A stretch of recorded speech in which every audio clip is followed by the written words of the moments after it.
Hello lovely people, my name is Emma and today I'm bringing you another 8 that are great book recommendations, and this is going to be some more non-fiction history books. Now I know I've already done one of these and I'll link it down below, and I still stand by all the books in that video because it was only like 2 weeks ago, but basically I was looking through my shelves and realised I had 8 more that I really wanted to talk about, so I figured I'd get this video out before the start of the history challenge so that way if anybody wanted to read any of these for the history challenge they would get an opportunity to grab them. The history challenge is the history non-fiction readathon that I am co-hosting for the last 2 weeks of August, and I'll link the announcement video down below. So the first book I want to talk about is The Great Leader and the Fighter Pilot by Blaine Harden. This is a, I was about to say this is a non-fiction book, but of course it is, they all are in this video. This is a history book that is looking at the Korean War, and it's actually got 2 different kind of main focuses. One is a very sort of macro look at the Korean War, but then also about a fighter pilot who basically like stole a plane and flew it over the kind of demarcation line to give it to the Americans, and it's about what was happening in the Korean War, what was happening kind of politically behind the scenes, and also this gentleman's life and why he ended up doing what he did. It's a really interesting book and very well written. I really enjoyed it and found that it was surprisingly light and easy to read despite it being obviously quite a serious subject matter, and it was also really interesting to learn more about the Korean War because everything I know comes from the TV show MASH, so that was really helpful. The next book I want to talk about I finished recently, and that is Cod by Mark Kurlansky.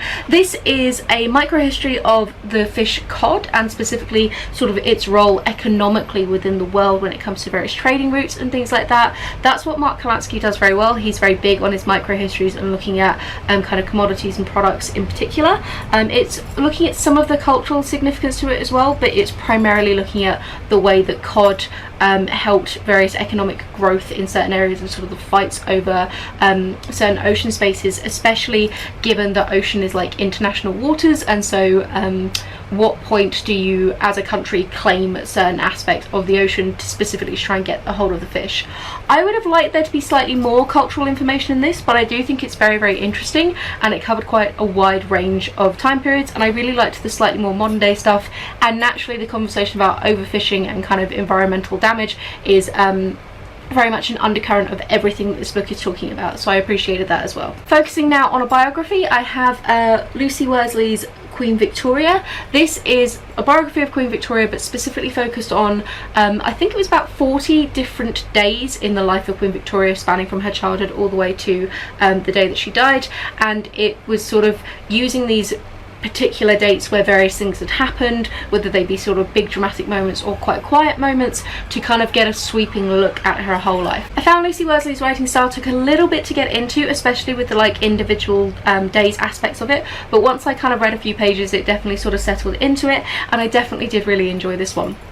Queen Victoria is a fascinating woman who a lot is known about her, but there's also a lot of kind of mystery around what she was like as an actual person rather than as a major historical figure, and this is a really lovely way of peeking behind the scenes and seeing her as a human, you know, and as a daughter, wife, mother and widow rather than just as the queen. It is specifically focused on her rather than like her reign or massive things going on politically, so it definitely didn't mention some major events that happened in the Victorian era and was quite quiet on lots of things that were going on then, because it's looking at her and how much control and power she actually had. Another really fun micro-history is The Golden Thread, How Fabric Changed History by Kassia. Clair. This is again similar to Cod, a sweeping look at how fabric has played various roles within our society and kind of historically the progress of humanity. This covers a much wider time range than Cod, and I really appreciated that. It goes really back into sort of very early ancient history and then going forward more towards modern day, and also it had a couple of chapters at the end looking at like the future of fabric and some of the tech that we are doing with those. Kassia Clair I think has a lovely writing style. I really enjoyed this. Each individual chapter looks at a different particular fabric or particular instance of it in like a culture historically, and it does quite a good job of bouncing all across the world. We do spend time in other countries rather than just a very Western focus.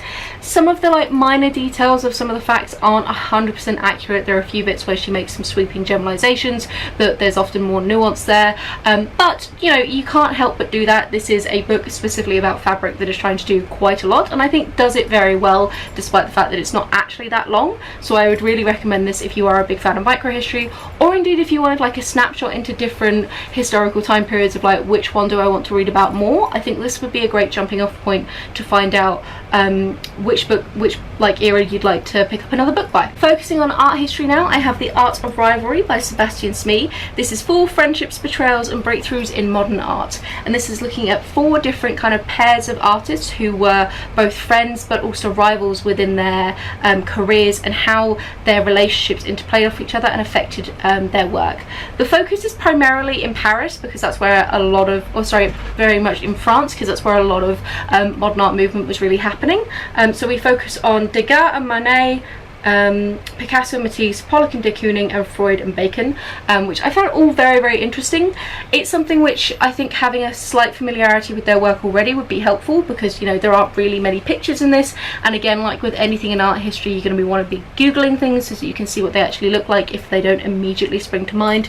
But I did really enjoy it, and it functioned as a bit of a social history of what was happening at the time, but I really liked the way that it zoomed in on these kind of pairs of artists, and it's a lovely exploration of like how nothing is created in a vacuum, and actually the interactions around you and sort of the kind of communities of genius that spring up can be really interesting to look at. So this was really good for that. One I read very recently and I've talked about on this channel before is Hidden Figures by Margot Shetterly.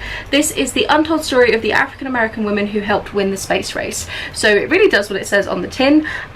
What I really enjoyed about this book was actually it went back earlier than NASA and was talking about various advances that happened in the Second World War and the various demands when it came to labour that meant that women and black people had more opportunities for economic growth and for kind of progression, and that is how these women ended up working for NACA, which was what NASA was pre-space being something that people were concerned about.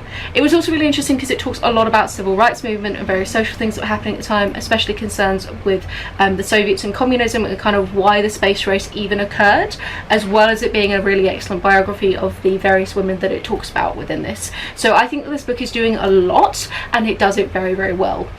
So yeah, so I would definitely highly recommend this one. Going for an absolute chunker now, I have The Heartbeat of Wounded Knee, Native America from 1890 to the Present by David Treuer. This is like the title suggests, is a history of Native Americans, and it is looking at Wounded Knee, which was a particular massacre that happened, and then going forward and seeing what has occurred historically to the Native Americans, and you know the injustices that happened, but also the ground that has been gained in various places and sort of what comes next. And it's really for David a recapturing of his history, because he is Native American, and it is about him trying to kind of put in an own voice to this narrative, which has often been whitewashed and written by the victor as such. It also has lots of really lovely elements of his own life put in.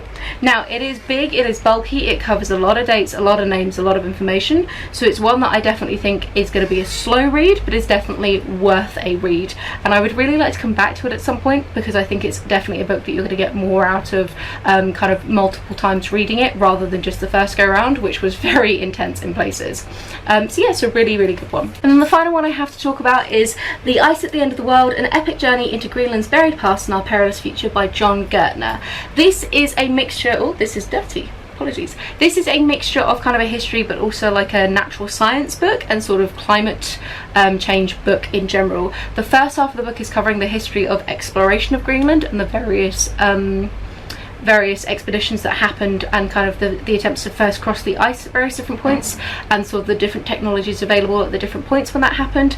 And then from there it develops into a look at the study of glaciers and glaciology and the use of ice to understand how our climate has changed in the past and how it could be changing in the future, and how it really brought a spotlight onto things like climate change, global warming, and the general sort of issues we're facing today. So it's a really broad, big, expansive book that I really enjoyed. Similar to The Heartbeat of Wounded Knee, it's doing a lot with, you know, it's a chunker of a book as well. There's a lot going on in it. There's a lot of names, a lot of dates, a lot of information. So it is quite a slow read again, but I do definitely think it is worth it. I also think that it did a really good job towards the end of explaining a lot of the science, so it made it very accessible. There you have it. Those are 8 non-fiction history books that I think are pretty great, that I would definitely recommend both for the History Challenge, but also just in general if you're watching this after the 17th or to 30th of August and the History Challenge is technically over. So don't worry, I will be coming out with some more 8 that are great recommendations for things outside of history and historical fiction. I am just kind of putting a focus on that at the moment because the readathon is coming up. But if you have a particular genre outside of like history in general that you would like to see, again, let me know in the comments down below and I will try and get around to it soon. I'm thinking I'm going to do one on retellings and one on fantasy and sci-fi fairly soon, hopefully. So that's it from me. Let me know if any of these have been added onto your TBR, or indeed if you've read them already and what you thought. Have a wonderful reading week and I'll chat to you soon. Bye!